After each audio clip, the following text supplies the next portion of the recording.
ስትሮ ብዙዎቹን ያስለቀሰው ብዙ ሰዎችን እንባ በእንባ አድርጎ ሶሻል ሚዲያ ቲክቶክ ፌስቡክ ምኑ ስለዚህ ፊልም ነው ሁሉም የሚያወራው ከውጭ ሀገር እስከ ሀገር ውስጥ ከእንደዚህ አይነት ቀላጅ ልጆች እስከ ቬሮኒካ ድረስ በእንባ የሞላቸው ፊልም ነው። ለምንድን ነው እንደዚህ የሆነው? ፊልሙ ስለምንድን ነው? ምንድነው ያስተላለፈው መልእክት? የፊልሙ አርዕስት ራሱ ከየት ነው የተመረጠው? ለምንድን ነው የተመረጠው የሚለውን በዚህ ቪዲዮ በደንብ እናወራለን። ስትሮ እንግዲህ በቅርቡ የወጣ በ2025 የተሰራ የታይለር ፔሪ ፊልም ሲሆን ይሄ ፊልም የሚነግረን አንድ ጀናያ ስለምትባል ያላባት ልጇ የምታሳድግ ሲንግል ማምና እሷ በአንድ ቀን ውስጥ የምታሳልፋቸውን በችግር ላይ ችግር መደራረብና እነዛን መደራረቦችና ፈተናዎች የምታልፍበትን መንገድ የምታሳይበት ነው። በጣም በጥሩ ትወና ነው የተዋበው። ይሄን ፊልም እንዲወራለትና ለፊልሙ ብዙ ሰዎች እንባ መራጨት ዋናውን አስተዋጽኦ ያደረገችው የተራጂ ፒ ሄንሰን የዋናው አክተር ፐርፎርማንስ ነው። ህመሟን ያሳየችበት የገጸ ባህሪዋን ውስጣዊ ህመም ወደፊት እንዲወጣ አርጋ ያሳየችበት መንገድ ነው። አይ ቲንክ ይሄን ፊልም በጣም ያገነነው በሰዎች ጋር ህመሙን እንዲረዱ ይሄን ህመም አውቀዋለሁ ይሄን ህመም ረዳዋለሁ እንዲሉ ያስባላቸው የሷ ትወና ነው። ፊልሙን ላላያችሁት ኔትፍሊክስ ላይ ታገኛላችሁ። ኔትፍሊክስ የሌላችሁ ደግሞ @ኮሚስትራ1 ሚለው የቴሌግራም ቻናል ላይ ፖስት ስላደረኩት በእንግሊዘኛም በአማርኛም ተተርጉሞ እዛው ላይ ማግኘት ትችላላችሁ።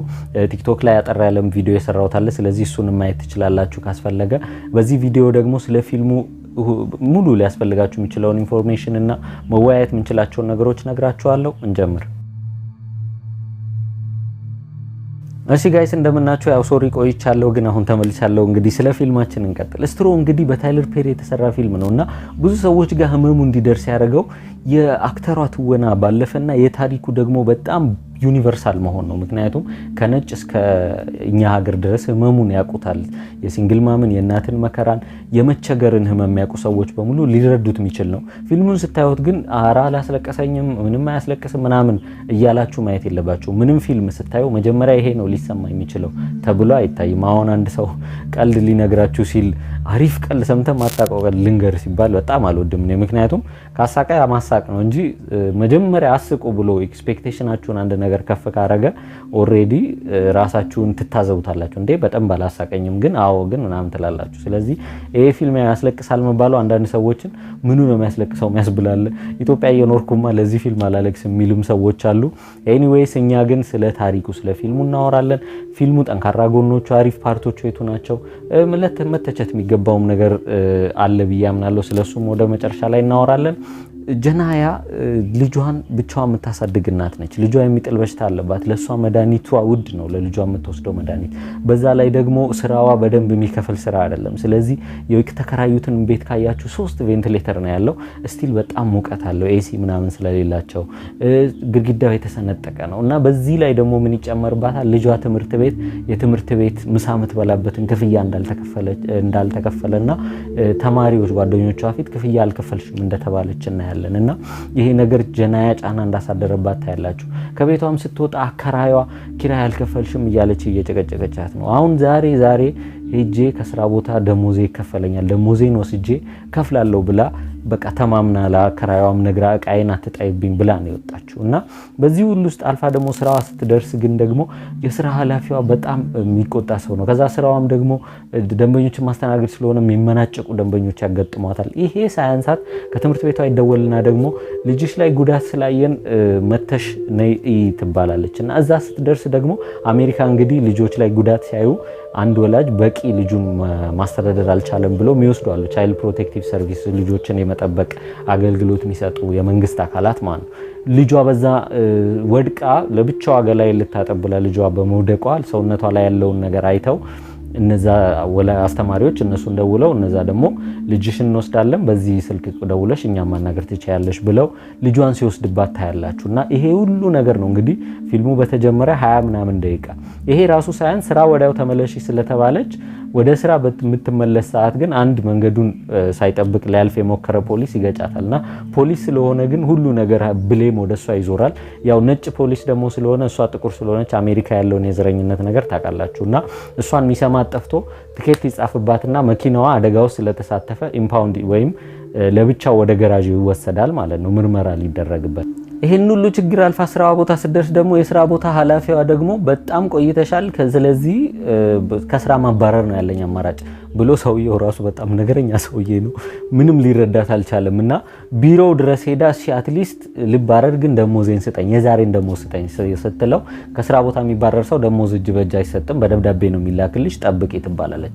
እሷ ደግሞ ለልጇ ምሳ የምትበላበት $40 ስለሌለኝ ነው ይሄ ችግር የመጣው ብላ ስለምታምን አትሊስት ያንን ደሞዝ ያስፈልገኛል፣ ባንክም ስትሄድ ሊሰጧት ስላልቻሉ ማለት ነው፣ ወረፋ ብዙ ስለሆነ። ከዛ እንግዲህ በቃ እቺ ሴትዮ ምን ታርግ፣ በዚህ ውጥንቅጥ ውስጥ እያለች የስራ ቦታ ኃላፊዋን ሊዘርፉ ሌቦች ይገባሉ እዛ። እነዛ ሌቦች ሽጉጥ ይዘው ሲያስፈራሩ እሷ የኔን ደሞዝማ አትወስዱብኝም ብላ ለምን የልጇ የምታበላው ኪራይ የምትከፍለው ትምህርት ቤቱ ልጇን እንድትማርበት የምታረገው ብር ነው ያላቻት ብቸኛውን ብር እንዳይወስዱባት ስትታገል ከሌቦቹ ጋር በምትታገል ሰዓት ሽጉጣቸውን ቀምታ ትተኩስባቸዋለች። እና የስራ ኃላፊው ሰውዬ ሽማግሌው በጣም ነገረኛ ከመሆኑ የተነሳ ይሄማ ከሌቦቹ ጋር ተመሳጥረሽ እኔን ብር ለመዝረፍ የሰራሽው ተንኮል ነው ብሎ ፖሊስ ጋር ይደውልባታል። እና በዚህ ድንጋጤ ውስጥ እያለች ምን እንደምታረግ ግራ ሲገባት እሱንም ተኩሳ ትገለዋለች። ኢን ማይ ኦፒኒየን ትንሽ ኤክሰሲቭ ነው፣ ግን ያው እንዲህ አይነት ሲቹዌሽን ውስጥ የሚጣሉ ሰዎች ሊወስኑት የሚችሉ ነገር ነው ብላችሁ ትገምታላችሁ። ከዛ ጀናያ ድንጋጤ ውስጥ ትላለች። ይሄን ሁሉ ማድረጓን ራሱ ሌላ ሰው ሳይታወቃት ባንክ ነው ቀጥታ ሄደችው። ባንኩን በምትደርሳት ደሞዜን ስጡኝ፣ ቼኩን ካሽ አርጉልኝ ብላ በምትሰጣቸው ሰዓት አይዲ መታወቂያ አምጪ ትላታለች። መታወቂያ አልያዘችም፣ ግን በድንጋጤ ውስጥ እያለች የሌቦቹን ሽጉጥ ወስዳ ስለነበረ ጠረጴዛው ላይ የሌቦቹን ሽጉጥ ስታደርግ የባንክ ሰራተኞቹ ይደነግጣሉ፣ ዘረፋ ይመስላቸዋል። ስለዚህ ያላቸውን ብር በሙሉ ባንክ ውስጥ ያለውን ሬጂስተር ውስጥ ያለውን ብር በሙሉ ያወጡላታል። እሷ ደግሞ ይሄን ሁሉ ብር ለምንድን ነው የምታወጡት? እኔ $521 ደሞዜን ብቻ ነው ስጡኝ እያልኩ ያለሁት በምትል ሰዓት ሽጉጥ ይዛ ደግሞ ማን እንደዛ ያስባል? ሁሉም ሰው የሚታየው ሽጉጡ ነው። ይሄንን ደግሞ ሳይለንት አላርም ባንኮች ስላላቸው ሳይለንት አላርም ሲነካ የባንኳ ማናጀር ጋር ይደወልላታል። ባንካችሁ እየተዘረፈ ነው ወይ ስትባል አላርም ደርሶ ነው ሲባሉ አዎ ሽጉጥ ይዛለች።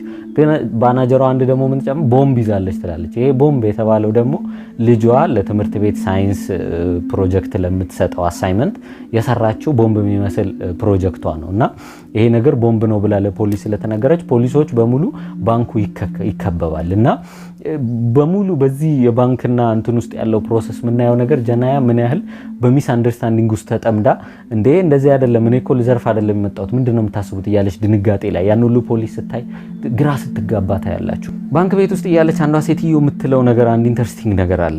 ኢትስ ኤክስፔንሲቭ ቱ ቢ ፑር፣ ደሃ መሆን ውድ ነው ትላለች። ምክንያቱም ድህነት ከሆነ በጣም ብዙ ጫና ይሆንባቸዋል። ወጪያችሁ በሙሉ እያንዳንዷ ወጪ ውድ ነው ለእናንተ። ለምን ሀብታም ሆኖ በራሱ ከፍሎ የሚበላበት የማይበላበት የሚበዛለት አለ ብር እያለው ማለት ነውና ደሃ ስትሆኑ ግን እንደዛም ዞር የሚላቸው የለም። ጀናያ እንደዚህ ስትቸገር አከራዩ አላዘነችላት፣ ስራ ቦታ ያሉ ሰዎች አላዘኑላትም፣ የትምህርት ቤቷም ሰዎች ሊረዷት አልቻሉም። እና በዚህ ሁሉ ውስጥ እያለ በቃ የሚያግዘኝ የለም የሚረዳኝ የለም ብቻዬን ነኝ እያለች ስታዝን ታያላችሁና በዚህ መሀል ግን የምትረዳት የምታዝንላት ደግሞ የባንክ ማናጀሯ አለች። የባንክ ማናጀሯ አዎ አይሻለሁ አንዳንዴ ከልጅሽ ጋር ስትመጪ እኮ ጥሩ እናት ነሽ ለምን እንዲህ ታረጋለሽ ምናምን ትላታለች። እና ሊያስተዛዝኗት ይሞክራሉ። ጀናያ እንግዲህ አዎ አለመግባባት ነው ብላ ከባንኩ እንዳትወጣ ደግሞ ቀን ላይ በመኪና የገጫትን ፖሊስ ታያለች። ይሄ ፖሊስ ደግሞ መጀመሪያ ላይ ካያችሁ ሰበብ አግኝቼ በህጋዊ መንገድ ማርጌ ቢሆን አንቺ የምገልበትን መንገድ ነው የምፈልገው ብሎ አስፈራርቷታል። ስለዚህ ከባንኩ ከወጣው ይሄ ፖሊስ ይገለኛል፣ ስለዚህ መቼም ከዚህ ባንክ ውስጥ አልወጣም፣ ያ ፖሊስ እስካልተወገደ ድረስ አልወጣም ትላቸዋለች። እና ከፖሊሶቹ ደግሞ የሷንም የምትረዳው ዲቴክቲቭ ሬመንድ የፖሊስ መርማሪዋ ነች። እሷ መርማሪ ሄዳም ብዙ ቦታ ስታጠያይቅ እኔ ችግር አለባት ምናምን ስትባል ልታምናቸው አልፈለገችም። ምክንያቱም እሷም በኋላ ላይ ታሪኳን ስታጋራ የምናውቀው በእንደዚህ በሲንግል ማም ያለ አባት ልጇን ባሳደገች እናት ያደገች ስለሆነች ህመሙን ውጣ ውረዱን ስለምታውቅ እረዳሻለሁ አይሲዩ እንደውም ትላታለች። እና በዚህ መሀል ነው የምንረዳው ጀናያ ልጇን ስትወርድ እንዴት መከራ እንዳየች፣ ልጇ በህመሟ ምክንያት መድኃኒቱ እንዴት እንደተወደደባት፣ ኑሮ በጣም እንዴት ችግር እንደሆነባት፣ ብቸኝነቱ እንዴት እንደፈተናት በጣም ህመሟን እየተረዳን ስንመጣ ባንክ ውስጥ ያሉትም ሰዎች ከአንዷ ቴሳ ከምትባለው ነገረኛ በስተቀር ሁሉም ይረዳቷል። ቴሳ የምትባለው አይ ቲንክ ሰዎች ሲወርዱባት ያለው ግን እኛ የጀናያን ፐርስፔክቲቭ የምናውቀው ታሪኳን ስለምናውቅ ነው።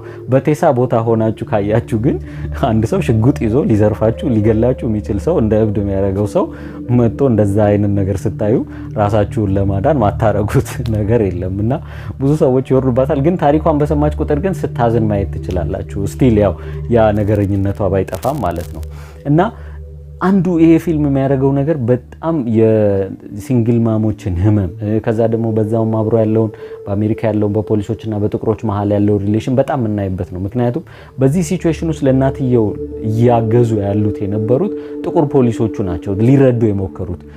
ኤፍቢአይዎቹ ከመጡ ግን አክት ነው ለማድረግ የቸኮሉት ለመተኮስ ገብቶ ታጋቾቹን ለማስለቀቅ ምናምን ላይ ነው ትኩረታቸውና በዚህ መሀል ነው እንግዲህ የምንረዳው ጀናያ ልጄ ሆስፒታል ተቸግሬ ነበር፣ በቃ ሁሌ ስለሚያንቀጠቅጣት ስለተወደቀችብኝ ሲሄድ ሆስፒታል በደንብ አይረዱልኝም፣ በቃ ልጄን ምንም ሊያረጉልኝ አልቻሉምና ውስጤ በቃ ተሰበረ፣ የሆነ ሰውነቴ ከራሴ ወጥቶ ታወቀኝ በቃ ምናምን እያለች ታወራለችና በዚህ መሀል ነው እንግዲህ ሪላይዝ የምናደርገው የጀናያ እናት ትደውልላታለች ለጀናያ። ከዛ እናቷን ስታዋራ ምን እያረግሽ ነው ልጄ? ለምንድነው ባንክ የምትዘርፊው ስትላት ኧረ እኔ ልዘርፍ አይደለም አለመግባባት ነው እኮ ምናምን ስትል ለልጄ ደግሞ መድኃኒት መውሰድ አለብኝ ምናምን ስትላት እንዴ ልጅሽ እኮ ትላንት ማታ ሞታለች፣ ትላንት ማታ እኮ የሚያንቀጠቅጠው ይዟት ወድቃ እኮ ሞታለች፣ ምንድነው የምታረጊው ስትላት በቃ ሪላይዜሽኑ ስታክታ ያላችሁ እና በዚህ ነው የፊልም ሜጀር ትዊስት ምናየው። ጀናያ ጠዋት ዛሬ ቀኑ ሙሉ ያሳለፈችው ያለ ልጇ እንደሆነ እናያለን። ፊልሙ ሲጀምር ካያችሁ ልጇን ታቅፋ በአንሶላውን ካያችሁት በደንብ ጥቁር ሴት ምስል አሸንጉሊት ያለበት ታቅፋ ስትወጣ ነው የምናየው። ግን ሪላይዜሽኑ ሲነካት ለካስ ልጇን ሞተች ስትባል ድንጋጤውና ህመሙ አላምን ስላለ ውስጧ ዲናያል ውስጥ ስለገባች አንሶላውን ብቻ ነው ተሸክማ ቤቷ የገባችው ማለት ነው። እና ያቀረበችው ምግብ ስታዩ ለልጇ የተባለው አልተበላም። በቃ ብዙ ነገር ስናይ አምሮዋ በቃ ለቆ ወይም ያ ነገር ሰብሯት ልጇ እንዳለች እንዳሰበች ትምህርት ቤት ስትሄድ ልጅቷን አውርዳ የትምህርት ቤት ዳይሬክተሯን ሰላም ስትላት ግራ ተጋብታ ሰላም ትላታለች። ለምን ከትምህርት ቤት ተደውሎ ነይ ልጅሽን ውሰጂ ስትባል የመሰላት ግን ሰዎቹ አረኛ አልደወልሽም ነው ያሏት። ግን አምሮዋ ሌላ ሪያሊቲ ሰርቷል። ምክንያቱም እንደዚህ አይነት ጫና እንዲህ አይነት ፈተና ውስጥ ያለ ሰው በቃ አምሮ ሲሰበር እንዲህ ስለሚሆን ማለት ነው። እና የፊልሙ ማርስት ከዚህ ነው የመጣው። ስትሮ ማለት ምን አባባል አለ መሰላችሁ በእንግሊዘኛ it was the last straw that broke the camel's back የግመሏን ጀርባ ወይም አቅም የሰበረው መጨረሻ ላይ የተጣለባት አንድ ስንጥር ነው። ያ ማለት አንድ ሰው ብዙ ሸክም ሊሸከም ይችላል፣ ግን ከአቅሙ እንዲያልፍ የሚያደርገው አንድ ሰበብ ነች፣ አንድ ችግር ነች። ለጀናያውን የልጇ መሞት ነው። በቃ የልጇ መሞት ሰውነቷን ብቻ አይደለም አምሮዋን ነው የሰበረው። አምሮዋን ከመስበሩ የተነሳ የሌለች ልጅቷን እንዳለች አርጋ እየኖረች እንደሆነ እናያለን። እና ያው ኦንላይን ያሉ ቲዮሪዎች አሉ። መጀመሪያም ልጅ የላትም ምናምን እንደዛ እንኳን ሴንስ አይሰጥም። ምክንያቱም በልጇ ስም የተዘጋጀ መድኃኒት እንዳለ እናያለን። የባንክ ማናጀሯ ከልጅሽ ጋር ስትመጪ አይቻታለሁ ብላታለች። ተከራይታ የምትኖርበት ቤት ያለው ዊልቼር ላይ ያለውን ሰውዬ ስታናግረው ልጇን በጣም የምትወድ ሰው ነች ብሎ ቲቪ ላይ ኢንተርቪው ሲሰጣ ያላችሁ። ስለዚህ ልጇ አለች። ልጇ የሞተችው ይሄ ነገር ከመፈጠሩ ትላንት ማታ ነው ፊልሙ ሲጀምር ያሳየን ማለት ነው። ከሆስፒታል ይዛት ስትወጣ ማለት ነው ሁሌ ስለምትታመምባት እና ይሄ ሪላይዜሽን ውስጥ ስትገባ በጣም ይባስ ትሰበራለች ጀናያና ይሄ ድንጋጤዋ ምን ያረጋታል? ፖሊሶቹ በቃ ሰብረው ገብተው ሲተኩሱባት ምናምን ያ ነገር ነው የሚታያት። ግን ተመልሳ ስትነቃና ማናጀሯ ስትጠራት ግን ምንም አልተፈጠረም። ማናጀሯ አረጋግታት ነይ አብረን እንውጣ ለፖሊሶች እጅሽን ሰጪ ስትላት ወይ ልጄ እኮ ሞታለች ስትላት የባንክ ማናጀሯ አዎ አውቄያለሁ ነገሩኝ ቅድም ትላለች። ያው ምናስበው መቼ ነው የነገሯት? ያው አንዳንድ ታጋቾቹ ሲለቀቁ ፖሊሶቹ ጋር ብር ስለሰጠች ለልጇ ብላ ብር ስለሰጠች ለፖሊሷ የባንክ ማናጀሯ ሜቢ ያን ጊዜ ነግረዋት ነው ብለን እናስባለን። ከዛ ግን ጀናያ ከባንክ ማናጀሯ ጋር አንድ ላይ ሆና ለፖሊሶቹ እጇን ትሰጣለችና ወደ እስር ትሄዳለች።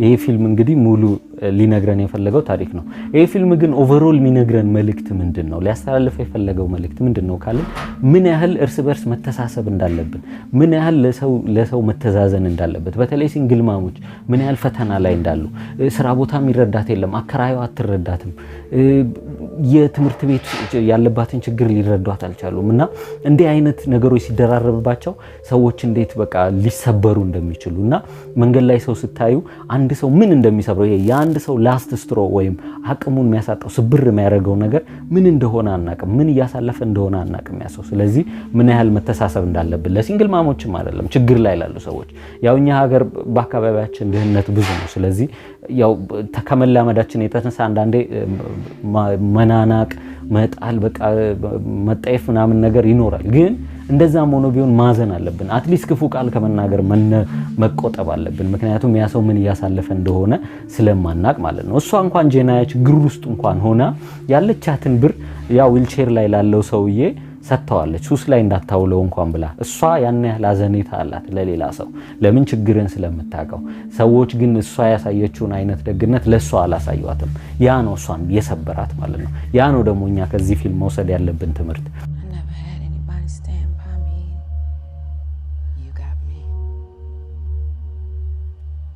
ሌላኛው ደግሞ ይሄ ፊልም የሚያደርገው ያው የታይለር ፔሪ ስህተት ነው ብዬ ማምነው የታይለር ፔሪ ፊልሞች ብዙ ጊዜ ኢሞሽናሊ ቻርጅድ ያደርጋሉ አንዳንዴ ኢሞሽናሊ ማኒፑሌቲቭ ይመስላሉ ስለዚህ በመጀመሪያው 15 20 ደቂቃ በቃ በአለም ላይ ያለ ችግር ወይም አንድ ሰው ሊያጋጥመው የሚችል ችግር በሙሉ እንዲያጋጥማት ነው ያደረገው ጀናያን ያው አያጋጥምም ማለት አትችሉም ሰዎች ቢሊየን ህዝብ ነው አለም ላይ ያለው ስለዚህ የሆነ ሰው የሆነ ያለ ሰው እንዲህ አይነት ችግር ያጋጥመዋል አንዳንዴ የሆነ ነገር መጥመም ሲጀምር አንድ ላይ ተደራርቦ ሁሉ ነገር ብልሽልሽት ይላልና እኔም አውቀዋለሁ እንዲህ አይነቱን ስሜት ስለዚህ በዛ አንግል ልናይለት እንችላለን ግን at the same time ምንድነው የአእምሮውን ነገር ሲጨምር ኑሮዋ ላይ ያለው ችግር በቂ ሆኖ የአእምሮውን ነገር መጨመር አይ ቲንክ ታሪኩን ያው በደም እንዲወራለት የሚያደርገው እሱ ነው ልንል እንችላለን ግን ትንሽ ታሪኩን ደግሞ አጉል ለጠጠው ማለት እንችላለን ያው እንደዚህ አይነት ታሪክ ያለው ከተመቻቹ ፍራክቸርድ የሚባል በጣም ከዚህ ጋር ተመሳሳይ ነው ጆን ኪው የሚባለውም የዴንዜል ዋሽንግተን ፊልም ይሄንን ነው ቤዚካሊ አንድ አባት ልጁን ለማዳን የሚያደርገው ነው የምታዩበትና